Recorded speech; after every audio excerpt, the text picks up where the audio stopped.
Maybe don't know. This time, this time, this time, this time, this time to build. This time to build. This time to build. This time to build. This time to build. This time to build. This time power. This time to build power. This time to build power. This time to build power.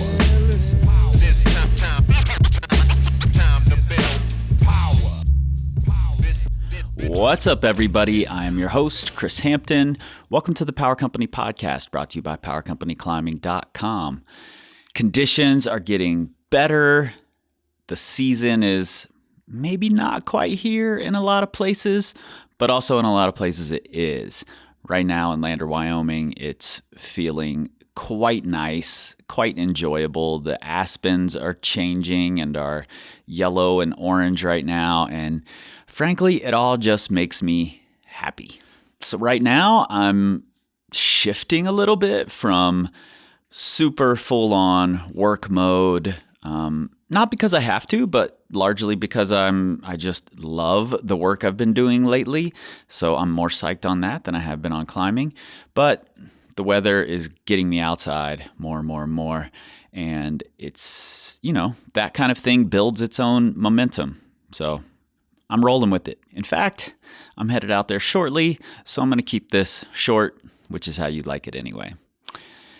In July of 2020, I released an episode somewhere around episode 176, I think, with my good friend, Devin Dabney. And this was a conversation we recorded a couple of years prior. He had been talking about starting a podcast that discussed social issues in climbing. And during the pandemic, everything came front and center that he had already been thinking about, considering, and wanting to talk about. Lots of people who listened to that podcast reached out and said, "Please, Devin, start your own podcast. We need it." Now it's out there. The American Climbing Project is beautifully done. And while being ridiculously entertaining, because that's what Devin leans toward all the time, it's also incredibly educational. And I think that's a massive value when you put those two together. So this past summer, Devin came out to visit. We sat down. We recorded this episode about the process of putting together, conceptualizing, putting together, and getting the feedback from the American Climbing Project. All right, let's get into it. Maybe don't know. The fact that none of us have it figured out is not a bad thing. It is the thing. If we had it figured out, I wouldn't be having these conversations. There would be no point. This time to build. This time power. This time to build power. This time to build power. This time to build power. All right, if y'all are gonna talk, you gotta go outside. That's Bree, don't look at me. I don't know why. Oh my God, you just start laughing for no reason. I think that's been the theme of the past few days, though. Dude, yeah, seriously, I can't take any more laughing. Like, my obliques are shredded. You would think that it would be like, like the middle, like, I don't know, I'm not a doctor, but my core, like what I would consider to be the front, but it's not. It's my sides that are sore. Yeah. Oh my gosh. It's good though. It's been like, I don't think I've laughed that much or this much on like a climbing trip in a long time, which That's is really good. That's how climbing trips should be. That's what I think too. Yeah, I think like it's been a good reminder, especially after like not climbing for so long and having the time to like reflect on it and just remembering that this is like supposed to be fun and that like I don't know, that like and it's not to say that you can't take it seriously, but I just remember that like I try my hardest and I like do the best when I don't really care, and that it's just like in between you asking me best 5 rap albums of all time and stuff like that, Right. you know? Right. Well, and I mean, you might see it differently, but I feel like this trip for you is a bit of like celebration in the American Climbing Project episode 1 Wow. dropped, and you're like, I'm going on a trip. Well, now that you say that, I kind of see it. I didn't think of it that way before. It was much more like, okay, episode 1's out. Let me like not over focus on this and not be hypercritical and take my mind off of it by like going on a trip with my friends. But now I can totally see what you're saying, because in a way, I think the hard part's over. I think like all the preparation that went into it was definitely the hard part. And like now that it's in existence, now it's just like rinse and repeat, and like the conversation started basically. Right. Well, I wanna dig into that, because you and I sat down to record a conversation like 3 or 4 years ago or something. Yeah. And that conversation was predicated on us talking the night before, and you telling me, I've been thinking about a podcast talking about social issues and climbing, and you weren't really sure about it. And I was like, well, tomorrow I'm going to put a microphone in your face and we're going to talk about it. And then I'm going to put it out into the world at some point to hold you accountable. Yeah. And it took a long time for that episode to come out. Mm-hmm. I think it came out when it was right for it to come out.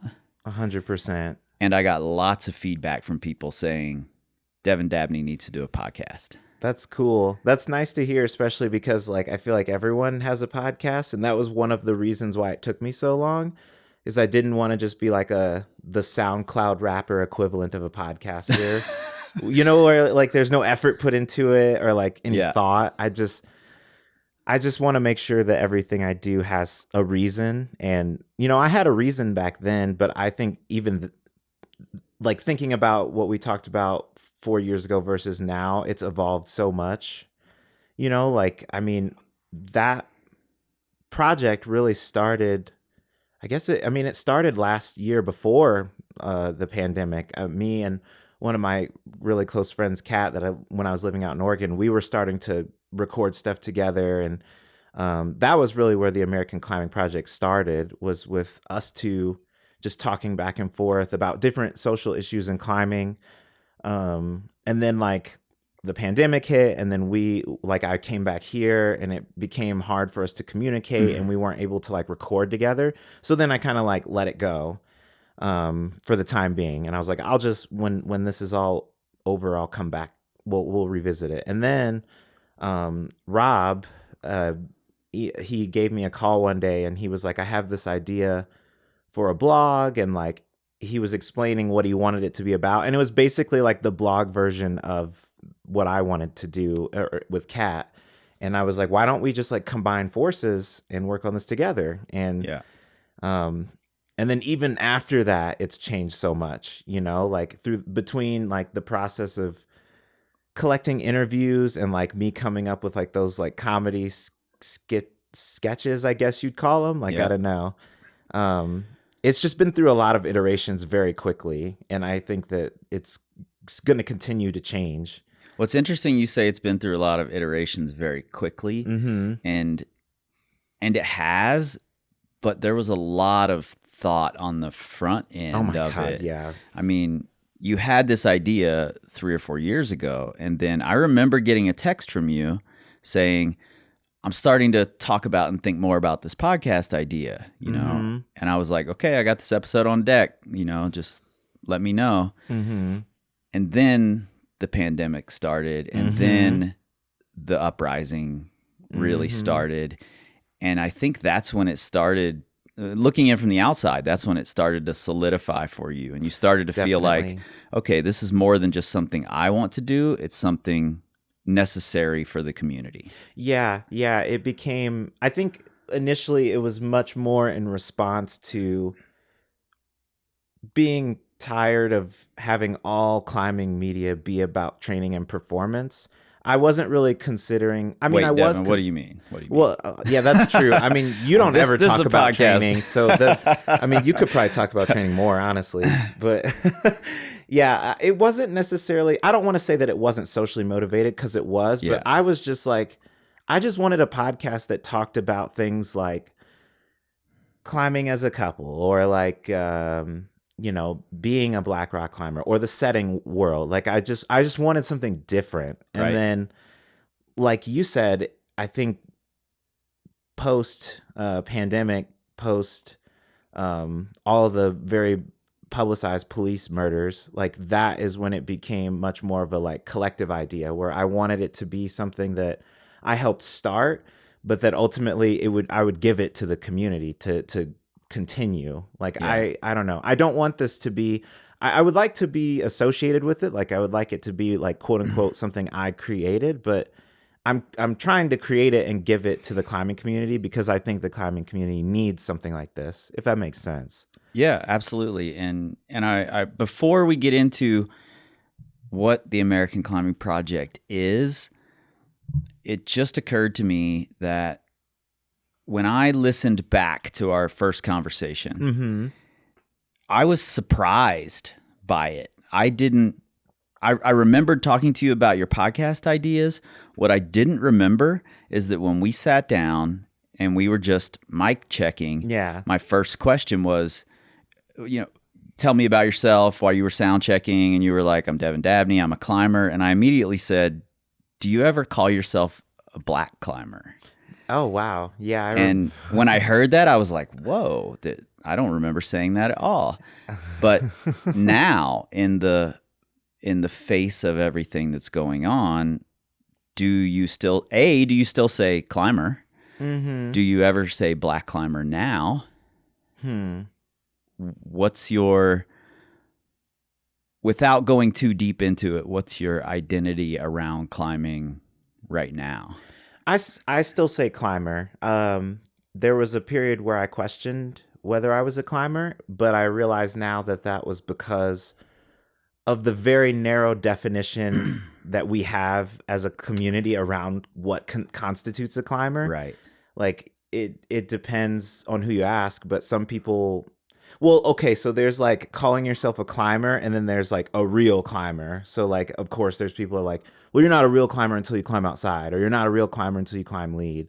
And then there's like, in order to be a climber, you have to adhere to some strange standard that was set by a bunch of Completely arbitrary standard. yeah. Like it wasn't like, I feel like people think that like John Long and Bridwell and all them were like, what's the climbing, like, what are we going to be wearing? Like, I don't think that it was that intentional. And I'm not like saying that they were just like being stupid, but I just don't think that it's like, it's treated like the Constitution, where it's like, Right. oh, this was written and we cannot change it because this is how they did it. But I don't think that they were super intentional about, they didn't think like this is what it was going to be, Yeah.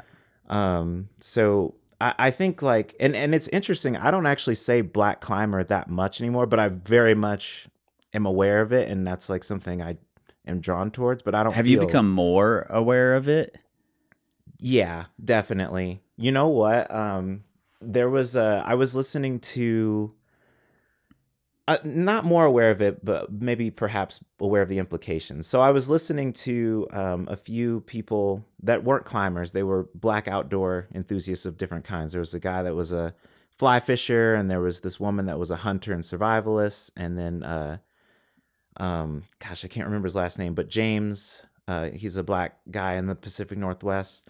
But they were talking about, going in the outdoors as a black person, and the woman that was a hunter was like, I would never go outside without a white person. And it dawned on me that I had never gone on a climbing trip without a white person. And when I tried to think about, would I do it? The answer was hell no, I wouldn't do it. And that was like very terrifying. Like I cried, because I realized that this thing that I thought was like mine didn't necessarily belong to me, or I didn't even like subconsciously feel like it belonged to me.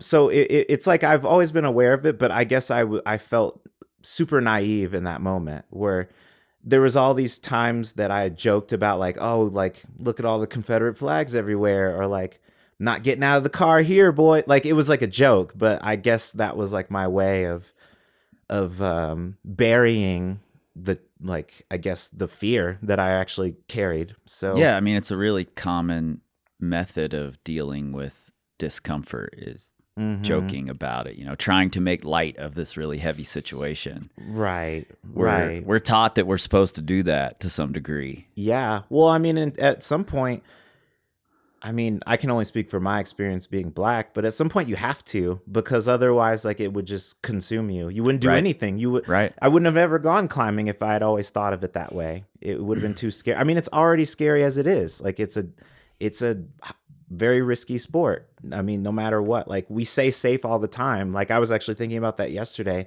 when we were like lining, like, we were bouldering and lined up all these pads. It's like, oh, it's like a gym floor. It's super safe fall. It's not safe at all. Like, you can still get seriously injured, but it's that gets taken for granted too, I think.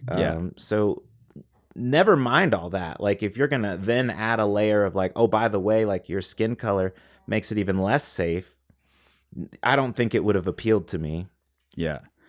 Well, and I think there are a lot of people out there with these same feelings, thoughts that they're struggling with, coming, you know, they're coming into right now. They're starting to think more about it. And I've talked to so many people who, like you, just sort of assimilated into this community without even really consciously realizing that that's what was happening, and because of the last year have really started to think differently about it and analyze what's actually happening.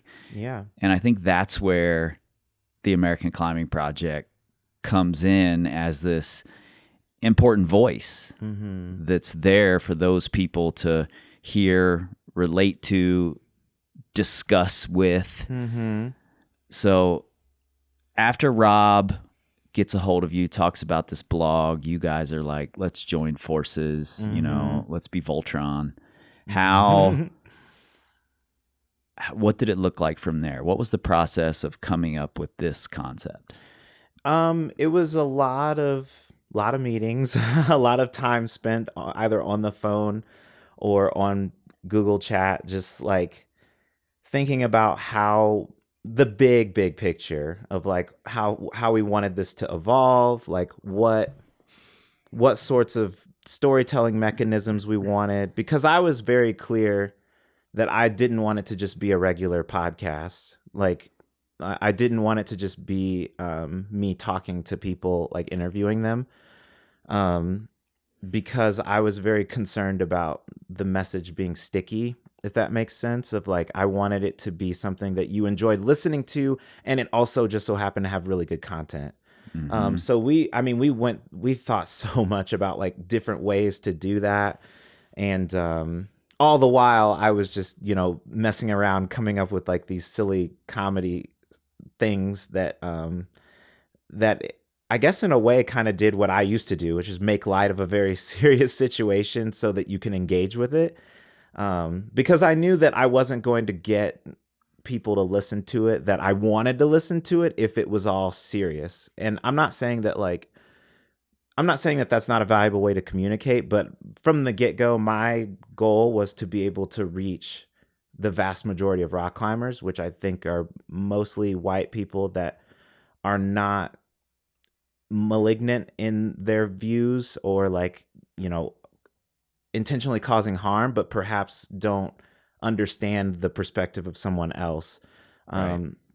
And I wanted that to carry over to all the topics we do, because, you know, right now we're talking about race, but eventually we want to move to gender, and then we want to move to the setting industry, and we want to move to all these other topics. And I want it always to be made with the thought process of you're trying to appeal to someone who isn't hostile, but isn't necessarily like on your side either. Right. And people who, you know, and I'm guilty of this as well, where it's easy to get defensive really quickly just as a reaction to something you don't quite understand. Yeah. And I do think that humor that you introduce immediately, I mean, the first thing that you hear in episode 1 and in coming episodes as well is this sketch that you've put together that even if it stings a little, you can't help but laugh at it. Yeah. It's so well done. You can't tear it apart there. There's a lot of truth in it, so it's going to sting, you know, no matter how diligent you've been about working on yourself. Yeah. There's some barbs that are gonna stick. But then it's also really funny. So I think that's a genius way of getting people to continue listening and engaging. I hope so, because you know the point of it isn't to like say that people are bad. I think it's just to get people to look at themselves, and like I really like how you responded to it, because you told me that it made you reflect upon what you had done and go like, am I doing enough? Like, is this? And I think that's like the never ending plight of someone who actually cares about other people. You're never going to hit a point where you're like, I've done enough. Like, Right. you know, like, and so I wish that more people understood that. I wish more people realized that it's not about feeling like a good person. It's more just about that constant self analysis and that checking of like, is my perspective the best perspective? You know, like, are my views still, am I still in line with them? Like, how do I feel about me? How do I feel about my role in all this? You know? Yeah. It's a tough thing to impart to people without explicitly saying it. You know, without being able to be face to face to them and say, hey, what if we take a look at it like this instead? It's a tough thing to lead people there. Yeah. Especially over the internet, where in the last few years, maybe decade, we've been a little conditioned to be defensive, and, you know, there's all this argumentative bullshit, polar opposites that nobody looks at the gray area or the nuance in the arguments, you know. Oh my God. So it's a scary place. And I know that you're a sensitive guy, you know. What? Nuh-uh. I'm like you, Chris. I mean, I am sensitive. I just try very hard. I've learned my way of survival is to not show it. But that's my way of surviving. It's not your way of surviving. No, mine is like, roll on my back, soft underbelly. Yeah. Show off that I'm vulnerable.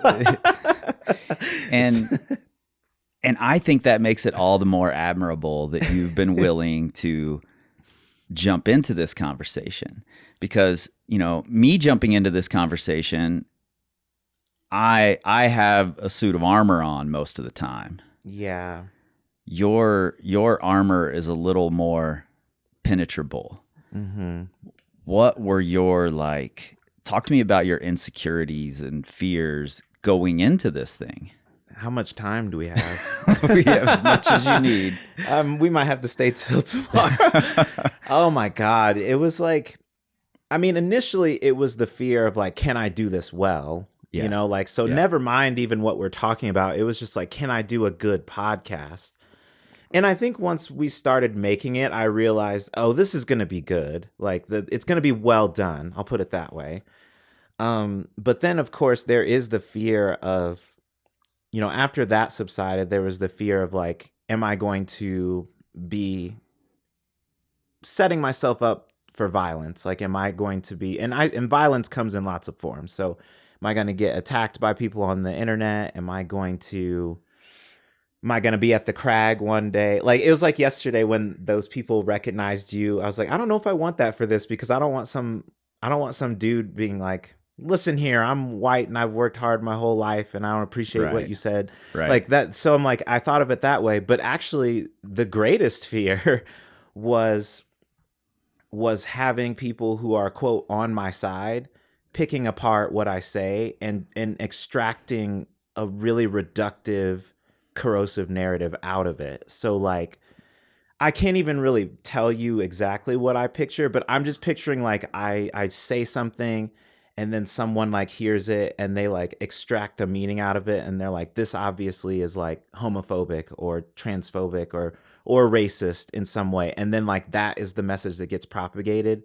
And then the focus gets taken off the fact that like this is supposed to be an intentional but inherently imperfect conversation, and then I get labeled as like a racist or a or a transphobe or a homophobic person because something that I said got taken a certain way. And there's really the thing that I've learned is there's no you can't escape that. You can't. I could like sit in my room and like analyze every single word perfectly, and you will still get someone that will hear it and hear what they want, or they'll extract the meaning they want, and the internet will propagate it. And the internet's undefeated. It doesn't like once the internet says something, that's it. So yeah, that honestly is still my greatest fear, is that the people that are on my side, especially the liberal white people, like that is those people will take what I say, and just twist it around and make it sound like I'm doing something that is very clearly not what I'm trying to do. I'll say this.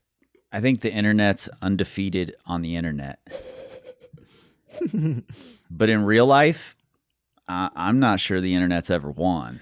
That's true. I think the people who are fighting on the internet exist in this world that doesn't actually exist. Yeah. And you can come to real life and make a much bigger difference. You can, the people I meet at the Crag who want to talk to me are the people who want to have actual discussions, are the people you're looking for. Okay. In American Climbing Project. The people, even though you deliver your product via the internet, that product gets taken into the real world and discussed amongst friends and partners, and gets brought up at gatherings and in the gym when you're sitting with your friend projecting a boulder. That stuff gets brought up and becomes a part of the real world then. Yeah, that's a good way to look at it. And that's really the hope, is that it doesn't just live in the virtual world. It's supposed to be a conversation starter. And that's what every episode is. And that's why they're short. They're supposed to be like, dude, listen to this real quick. Like, tell me what you think. And you make a good point. Like, I guess I'm personifying the people that exist on the internet, and I'm expecting to run into them at the Crag. Right. But the truth is, most people are braver on the internet than they are in real life. And someone who is going to be that like negative about it probably isn't going to be willing to have a conversation about it either. Absolutely. So that's that's encouraging to me. It may not be as bad as I think it is.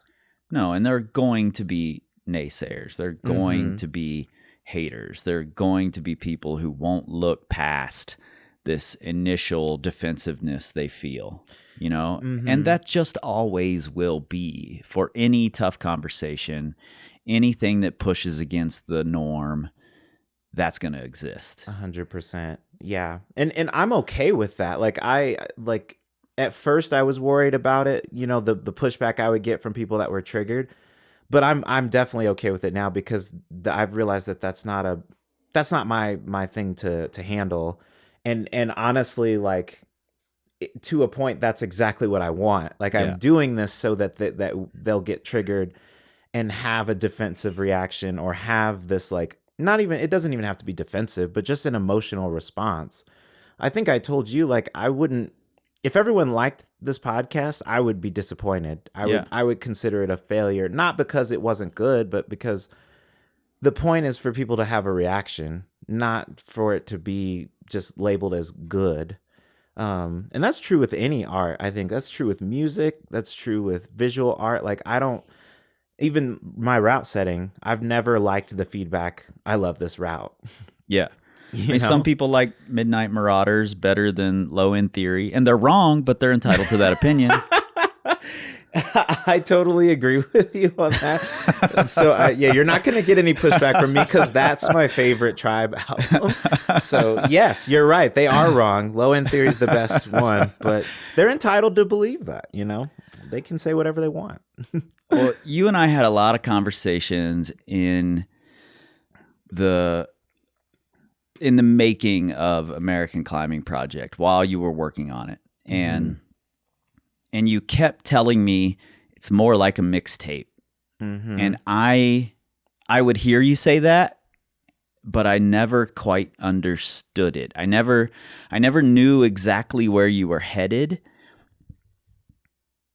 And it took a while for a product to happen. And I just kept sending you gentle nudging texts like, are you working on your project, on your podcast today? Oh boy, yeah. And then when you did deliver the first half of it to me, I was like, whoa, I've never heard anything like this. And it is a blend of a mixtape and a podcast and a conversation and 20 conversations all happening. It's like you're standing in the middle of this room listening to, eavesdropping on 5 or 10 different conversations all happening at once and getting to hear all these interesting perspectives and ideas. And you may not even know the person who's talking. You're just hearing a perspective.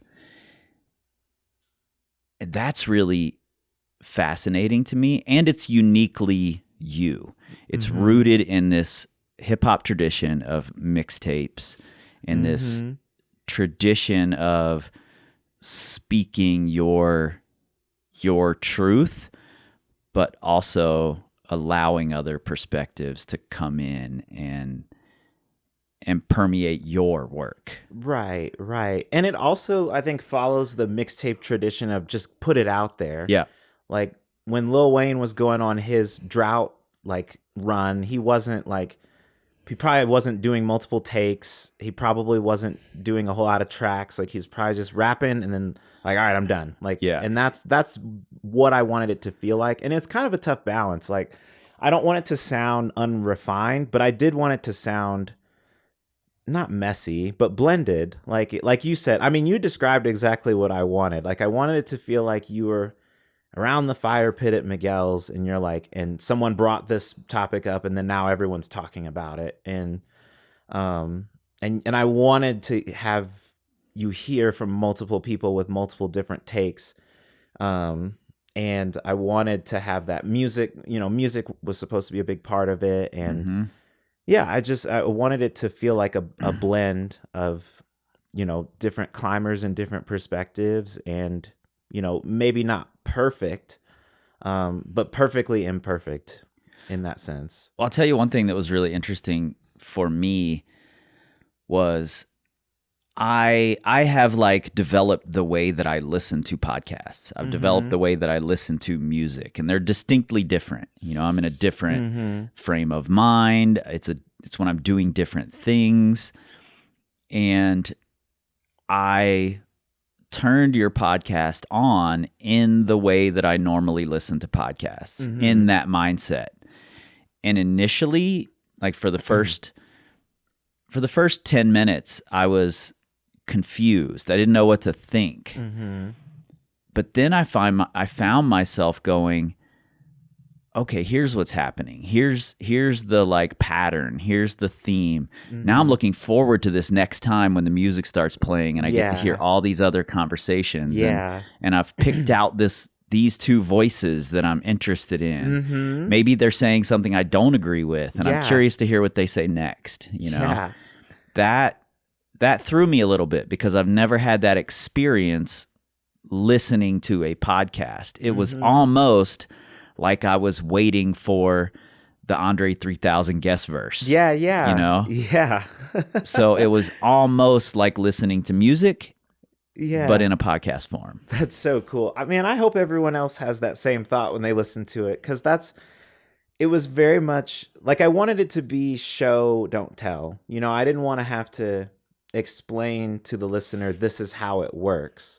I wanted it to be clear in how things were laid out. Because like you said, the music usually cues that you're going to start hearing from different people. And then like, I mean, there's a rhythm, right? And like you can start to feel when, okay, they've been talking, like Devin and his guests have been talking for a little while. There's probably going to be here it is. I can hear the music. That's the right word. I said pattern. Rhythm is the right word, because podcasts for me have a rhythm that I was ready for. I wasn't ready for the rhythm of what you were doing. Yeah. But I found it after a few minutes, and then I started it over. Like, let me listen now that I'm not confused by this structure, this rhythm. Right. And also like that what you just said is exactly what I hope people do, in that you're supposed to listen to it multiple times. Like you're because when you first listen to it, you're probably going to fixate on one or two voices. Yeah, it's packed. There's a lot of information, a lot of perspectives. First time I heard Lil Wayne say "real G's move in silence like lasagna," that's the only thing I heard. It's the only thing I remembered from that song. That's so true. And then I had to go back. First time I heard "Scenario," all I remembered was Busta Rhymes. Yeah. Then I had to go back. That's how music works for me. Podcasts don't always work that way for me. Yeah.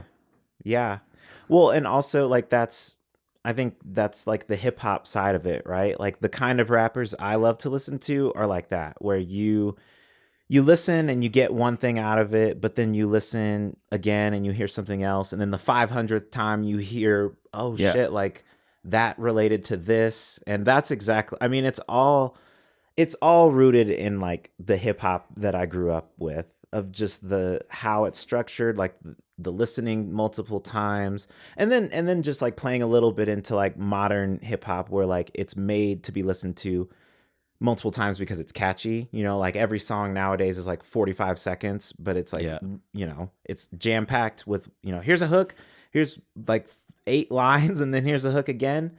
But you want to listen to it multiple times. And like that structure that I use, I don't think it would work if it was an hour. I think it would get too overwhelming. Yeah. But keeping it, ideally under a 30-minute runtime makes it so that it's easy to play it multiple times. Yeah. And one of the things I really love about hip hop, that I could see this filling the same space, is that if you and I listen to the same song, there's going to be a bar in it that you love. Yeah. And there's going to be a different bar that I love. Yeah. Because it speaks to me differently than it speaks to you, to everybody. And I think this format has bars that everybody's going to love. Everybody's going to find something they love. And then, just like we talked about the other day with like Renegade, Eminem and Jay-Z, initially I was like, oh, M killed Jay on this. Yeah. But now that I'm more mature, now that I'm listening to it with different ears, I'm like, oh, maybe Jay was doing something real special here that we didn't realize, or that I didn't realize back then. And I think that will happen with these episodes as well, that I might go back and listen 2 years from now with a new perspective, viewing it through a new lens, and relate to somebody else's bars. Yeah, that's the hope too, is that as and that's why it's so important to have as many people represented as possible. One, I think there's two things there. I think one, I want everybody who listens to have a character that they can identify with. There needs to be, ideally there would be at least one voice that a listener would like, that'd be their home base of like, oh, like that's the person that is saying exactly what I would say or close to it. And then the people that, that they don't necessarily agree with, but maybe over time they'll see like, oh, it's not that, maybe I can kind of see the truth in both of these, even if they don't seem to line up necessarily. Or like maybe your views will change and you'll be like, oh man, I don't know how I identified with this a couple of years ago. I'm totally over here now. And that's like, I think that's like the beauty of it, is that the listening experience will change for each person over time. Like there's a lot of replay value there, regardless, and that's why like it might seem like we're talking about current issues now, but this first season is going to be relevant in 10 years. Like it Absolutely, it is. It'll still be relevant. It'll still be something you can go back to. It'll still be something that, like you experience, someone can find it for the first time and still be mind blown by it. That was another thing I was really concerned with, is I wanted it to have longevity. Well, I think it's easy to think that 2020 is when all of these race issues happened. Yeah. I hear people reference it as if this is the first time. Yeah. Trayvon Martin wasn't murdered in 2020. That was years before. Emmett Till wasn't murdered in 2020. This has been happening for longer, and it's going to keep happening that way. And we can't leave it in 2020. No. So having that conversation out there as this piece of evergreen media that will always be there, that somebody can discover in 2025, is really important. Yeah. It's funny. I think I even make a joke about that in the Black Square skit. Yeah, because one of the customer testimonies is like this guy that's like, when racism started 3 months ago, I didn't know what to do about it. Like Exactly. Yeah. Tried everything. Yeah. And yeah, it is pretty shocking that some people are just now realizing it, but I don't fault people for that, and I don't think of myself as better than them, because there's a lot of things that I am aware of now that I wasn't aware of 5 years ago, and I wouldn't want to be faulted for that either. It's not. Yeah, and there was a point at which I realized it. The Trayvon Martin shooting had a big impact on me, and I thought a lot about it at that point, and that might have been my bigger entry point. And there were lots of people who were there way before I was. There are people who will be coming in the future who have a much larger impact than you or I, and that's totally okay. The point is to finally realize it, to see it, to work towards something different. Yeah.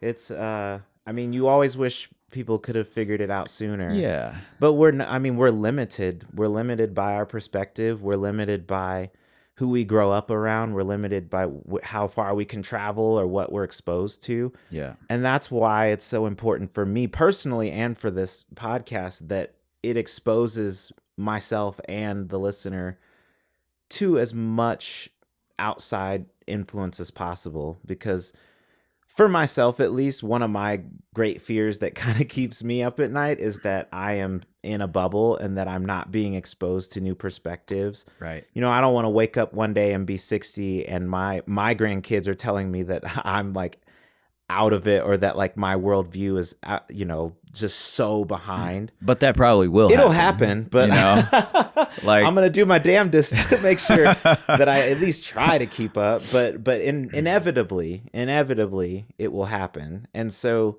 I think the best that I can do is just at least try to keep myself open. Yeah. And that's and actually that's kind of the whole point, right? Is that there is no silver bullet to being human. There's no silver bullet to unconscious bias or like confirmation bias or any of that stuff. That's just like, that's the deal we get with this existence. And so it's not a bad thing. It's not your fault. You just need to, when I say you, the collective you, I guess, we just need to be aware of it and try to imbibe different perspectives. It doesn't mean that you have to change your mind all the time, but I don't know. I guess I just wouldn't feel comfortable saying like, oh, I think this is right, without challenging it, if that makes sense. Yeah, absolutely. And I'm curious if your perspective, your stance is also represented in this podcast, in the American Climbing Project. We don't hear you're this this facilitator in the podcast. So we don't hear a ton of your direct perspective, and that's on purpose. Definitely. Do you feel like your perspective is being represented? Is it represented in the fact that lots of people are talking? How do you feel about that? I feel like my perspective is represented indirectly in that, like, well, two ways. One, because I'm the one that edits the podcast. Right, you're curating the voices. Yeah, so inevitably my bias, and this is something I'm aware of, is like no matter how hard I try, I'm going to be more biased to certain clips, and certain things are going to resonate with me more, which is why, number one, it's good to have someone that listens to it too, because he actually tells me, like, one of the things that we talked about when I made the first cut is like, he told me that I took too much of my voice out of it, and I was like, I mean, I'm not saying anything. Why would I leave my voice in there? Yeah, and that was my first criticism. Yeah, you said that too. Yeah, that's a good like, point. I want more of you in here. And it's that fear of like, I don't want this to be about me. Like, I don't want this to be like, I don't know. And obviously people are going to come to it because of me, but like from my perspective, I want it to be like people are coming to this podcast because they want to hear from the climbing community. And I'm just like the mediator of the conversation. And I feel like you may not get like my opinions, but you're getting my perspective in the sense that I'm like, you're experiencing these conversations through my eyes, because that's kind of what I wanted it to be like, you know, if I'm talking to Dom and she says something, I'm going to remember the other 9 conversations I had about this same subject. And that is, I guess what I'm trying to do is like model critical thinking, where like when you hear something from one person, you play it against all these other, you know, articles and voices and TV shows, and you synthesize a conclusion. Yeah. And that is up to the listener what conclusion they draw. But I'm just trying to teach critical thinking in a way, or model it, not teach. Yeah, I think it's the difference between like an informed decision and an opinion. You know, I have opinions about everything. You bring something up I've never heard of, I'm immediately going to form an opinion of some sort. But it's going to take a little longer for me to create an informed decision. And I think that's what this helps people to find. We all have an opinion about it. We all have experienced it to some degree, you know, some in a far more visceral way than others. 100%. And we formed an opinion. This helps people be a little more informed of other perspectives. Yeah. And as much as I can in 30 minutes, it preserves the nuances of perspectives, because there's some people in the, that talk that sort of agree, but it's not 100%, or they might want the same end goal, but they're approaching it from different angles, and it might sound like they disagree. And you even hinted at this earlier, and we've been talking about this so much in the past couple of weeks, but I feel like modern discourse especially on the internet, loses so much nuance. Yeah. You know, things have to be shortened to fit a character count. They have to be distilled into their strongest forms to be stickier.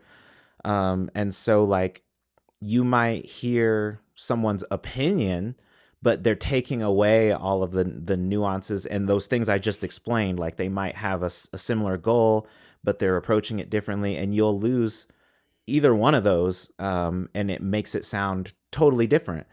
You know, I don't know if other people experience this, but I feel like especially this year, I've met so many people on the internet, and I've had so many deep conversations. And now that I'm able to meet people in person, I'm meeting them in person, and they're totally not like how they are on the internet. Right. It's right. And it's not that they're not the same person, but it's just that like their nuance isn't preserved in the internet, even in deep conversation. Right. Like, absolutely. And that's insane to me. And so if you can have like if I can have open, deep conversations with people virtually and then meet them in person and feel like I'm meeting a different person. Imagine imagine all the arguing that people do. Like they're not even really, they're arguing with like shadow versions of people. Well, I think, as someone who's interviewed a lot of people, Mm-hmm. I learn a lot by watching someone struggle for the right thing to say. Yeah. And when the only interaction you're having is a curated, typed out conversation Mm-hmm. where they've written something, deleted it, written it again, deleted it, written it again, there's none of this, no, that's not the Yeah. right word. There's none of that. There's none of the thoughtfulness that happens when you're struggling for the right thing to say or searching for the right words. Mm-hmm. And that becomes a collaborative process between people. Yeah. If I'm having a conversation with you and I see you searching for a word, I start trying to help you search for it.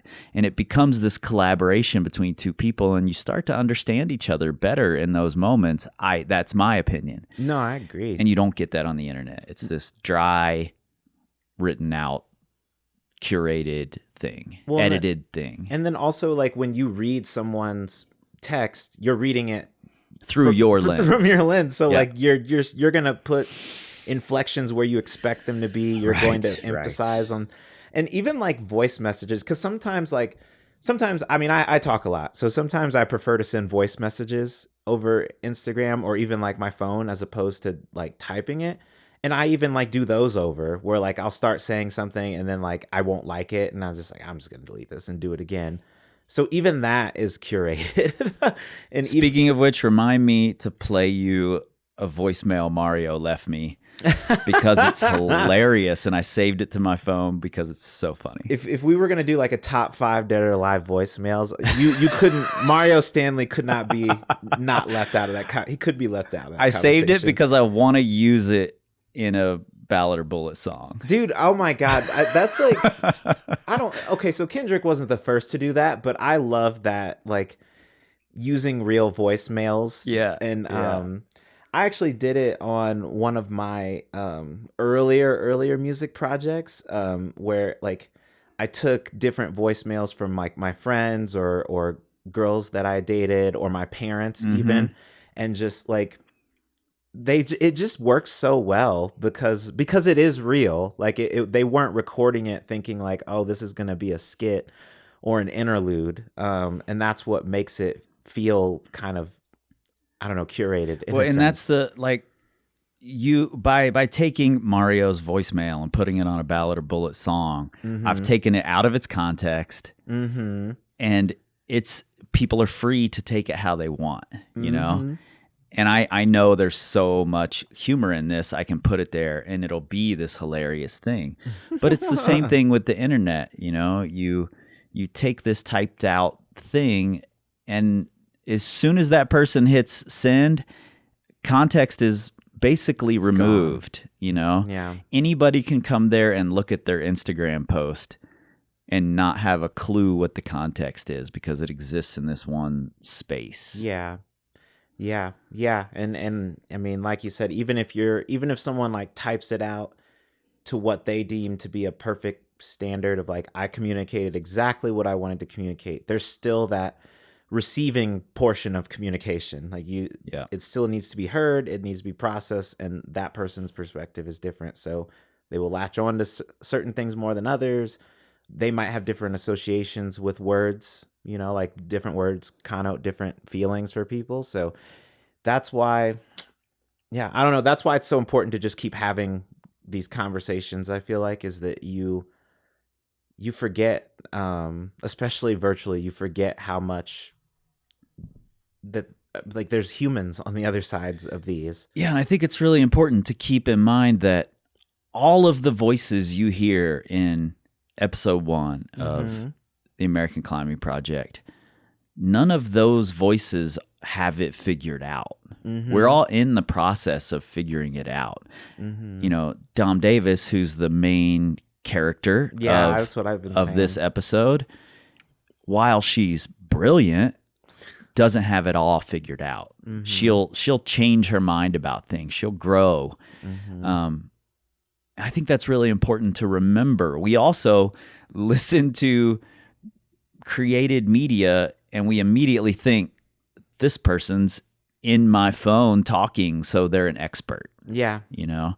Yep. And we're all just people trying to figure this thing out. Yeah. Yeah. And that's the thing is like that, the fact that none of us have it figured out is not a bad thing. It's right. It is like the thing. It's Yeah. the reason why.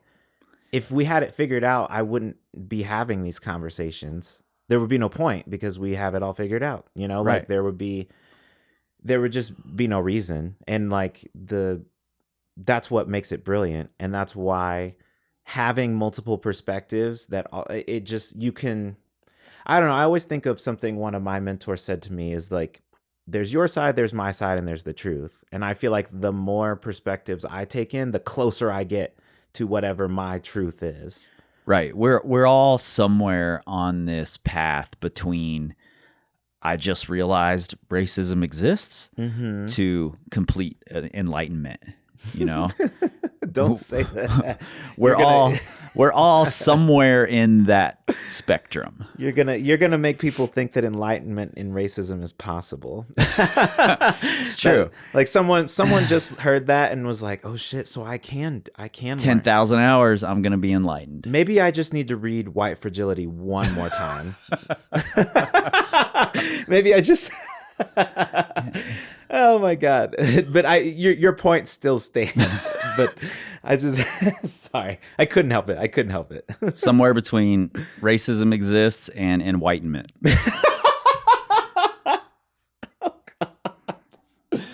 There's my way and there's the white way to do it. There's the wrong way and the white way. See, this is how those skits come about. Oh my God. Oh my God. Yeah, there's something in there. But that's exactly what I'm talking about right there is like a lot of the skits come from conversations. Yeah. That's the beauty of this. And that's why I don't see it being a me thing is eventually I'm going to have people messaging me, emailing me like I had this idea. And I'm not going to need to create content. I'm just going to need to pay people for content. Yeah. And I become the mediator. I'm not the one I still want to make skits and I still want to, do all of the steps, but eventually that's how I see it becoming. Like I see it being a thing where like, oh, me and my friends we listened to this episode and we were talking, we had this hilarious idea and then they send it to me and I'm like, dope, how much you want for it? Like yeah. I'll make it, like I'll produce it. I've got the skills. You've got the idea. I'll make it happen. And that's kind of like, I think you relate to that too. You have this platform, you're a very good interviewer. Like you have the storytelling ability, but the stories are not, you're not always telling your story. You're trying to help other people tell theirs. Yeah. And that's what I'm trying to do. I'm trying to tell the climbing community story. And even just like when you have conversations about race or gender, you can't tell a perspective that's like, we've got it all figured out, because the climbing community does not have it all figured out. Or anybody else. Right. And like, it would not be responsible of me to say, this is representative of the climbing community and I only interviewed Black people, or I only interviewed quote unquote woke white people, because most climbers aren't that. Like most, right. And that's actually, I just realized this by saying that out loud, but that was the problem I had with climbing media in the first place, is I felt like it was representative of the 1% of the 1%. Like it was only telling the story of Superman and Captain America. Yeah. And that was it. And I'm like, what about Batman? What about Green Lantern? What about all the other heroes that have different powers, that have different backstories, like that have different efficacy? Like there's not every situation requires a Superman. You don't need Superman to get a cat out of a tree, or like, right. Like everyone has a purpose. And I feel like climbing media was treating it like only the first ascenders and the free soloers and the elite comp athletes have a story that's worth telling. and that's ridiculous. Like that's just not true.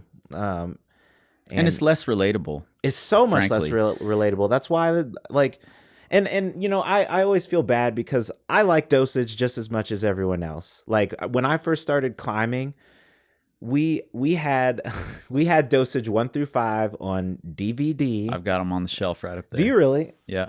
Oh. The set. Oh, I see it. Dude.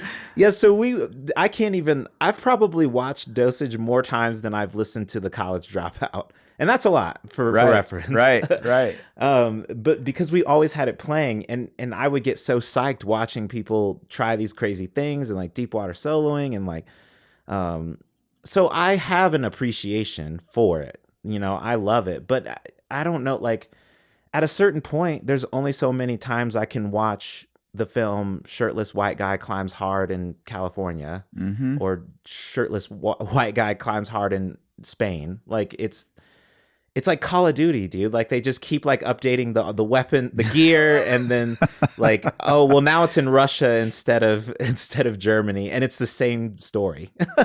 Yeah. And so like that was something I wanted to avoid with this too, is I wanted it to tell the story of all climbers, and I didn't want it to just be like, here's a black guy telling you why climbing is racist. I wanted it to be, here, let's have a conversation about how race has impacted climbing. Maybe you don't think it's impacted it at all. I don't agree. It doesn't mean that I should shut out your opinion though. You deserve a voice just like I do.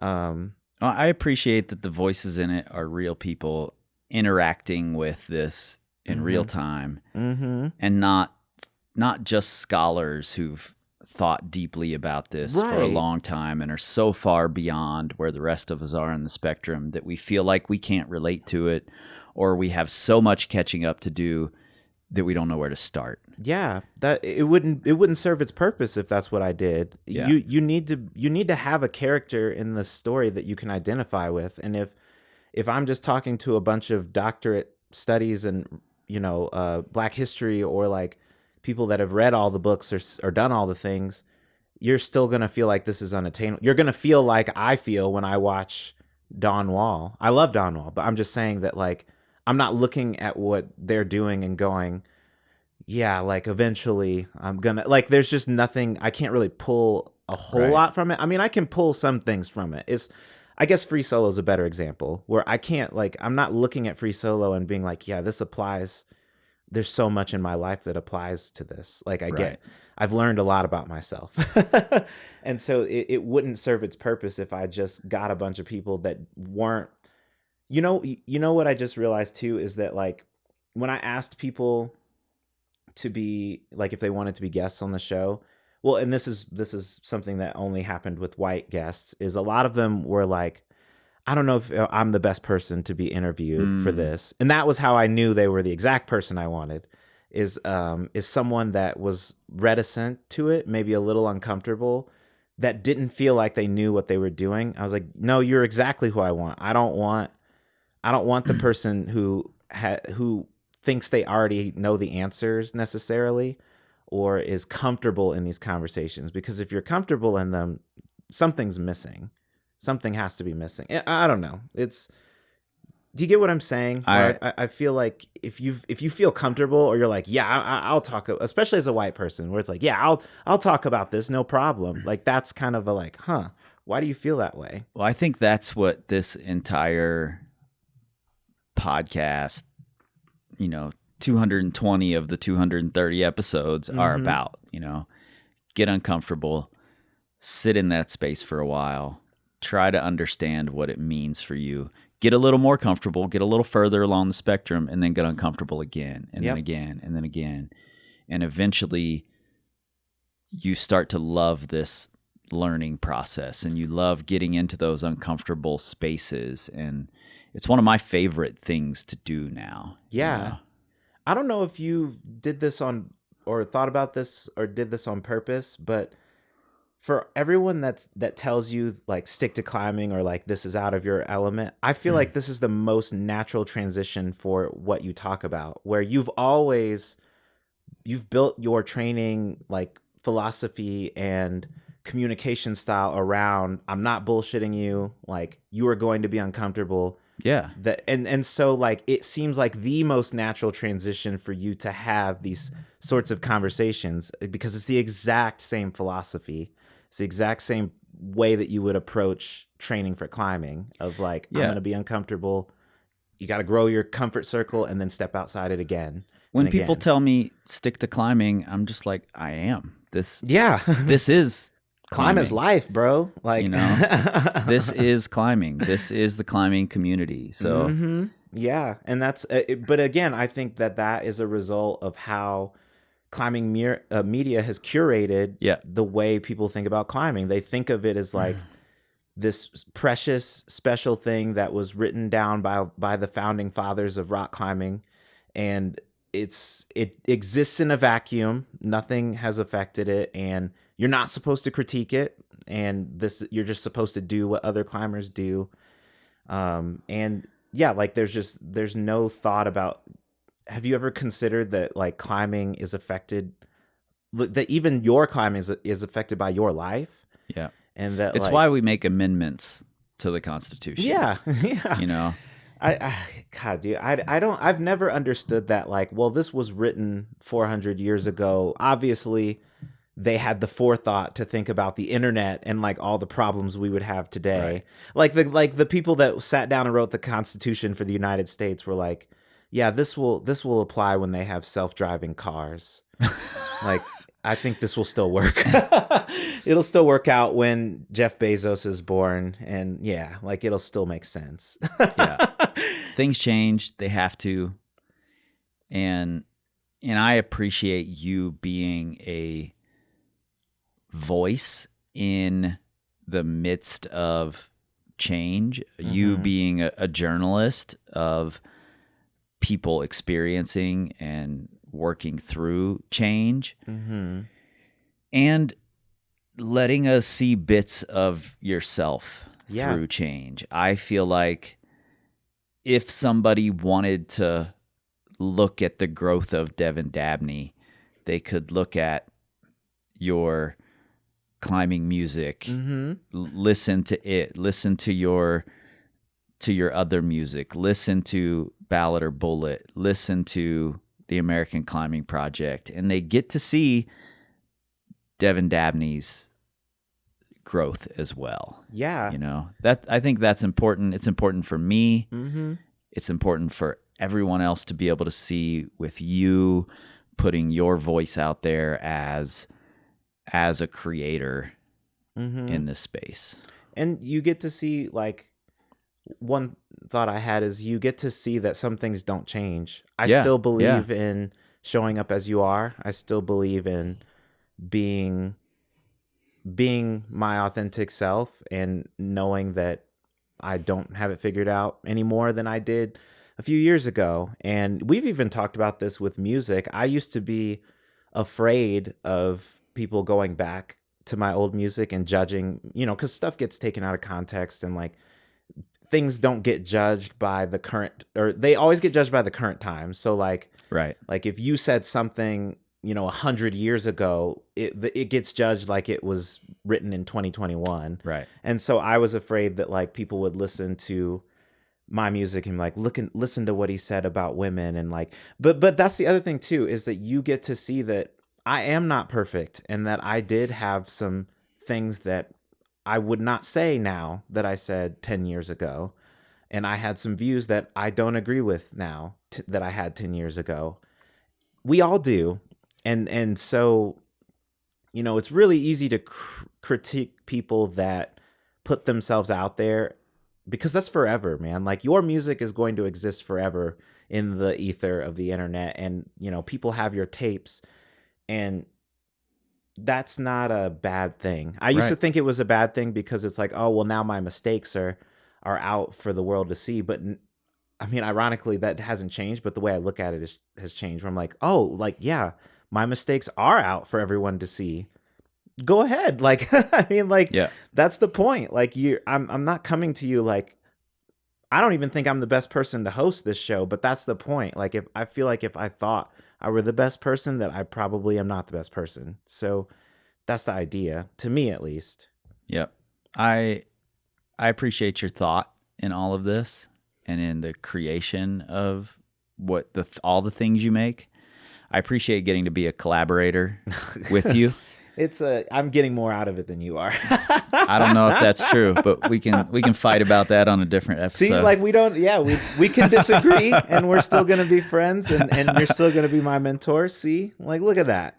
Look at how that works. Yeah. And let everybody know where they can find everything. Ooh, I can finally say this. AmericanClimbingProject.com.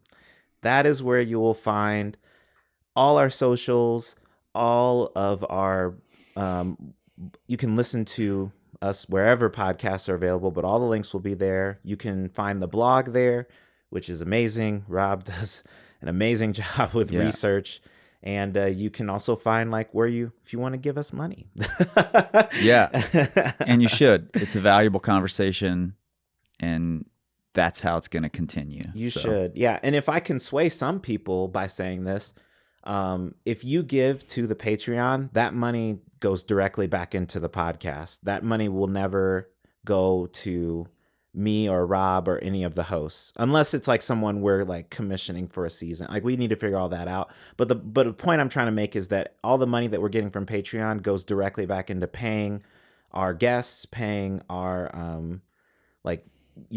sending people the equipment so that they can record. Like, we really want to start sending people mics, so that they can have good quality recordings, paying people that give us ideas for skits, paying our writers for the blog. All of that is like, the more we get on the Patreon, that is going to like expand the podcast, like the production and the ability to get a bigger reach. So please consider it. Yeah. Listen to it again. Send it to your friends, have conversations about it. Reach out to Devin and Rob through the website to have conversations with them, whether you agree, don't agree, whatever. This thing is supposed to be a conversation. Absolutely. And thank you for hosting that conversation. Thank you for helping me get to this point.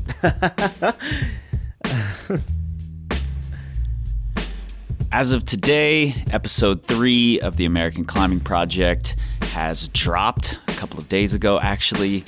If you have not been listening, you should definitely do that. This community needed Devin's voice, and I'm so glad that it's out there.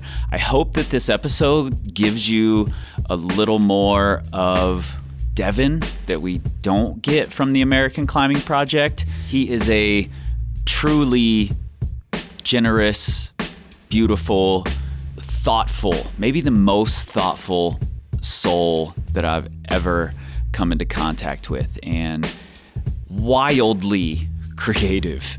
I love it. Because this is my podcast, I'm going to refute Devin's claim again at the end of that episode. I am the one getting the most out of this collaboration. There. It's said. It's done. Period. All right. Links to the American Climbing Project are right there in your show notes. You should absolutely go check out their blog. The blog is a treasure trove of education. Go there and learn. If it's the only place you go on the internet to learn this month, it will be well worth it. So do it. Links right there in your show notes, in your pocket supercomputer. We are a proud member of the Plugtone Audio Collective, along with American Climbing Project and Sins and Suffers. You all know where to find us, powercompanyclimbing.com. You can find us on the Facebooks, the Instagrams, the Pinterests, the Pinstagrams, the YouTubes, all the damn places. We're on all of them, but not Twitter, because we don't tweet. We scream like eagles. Maybe don't know. This time, this time, this time, this time, this time, this time, this time, this time, this time, this time, this time, this time, this time, this time,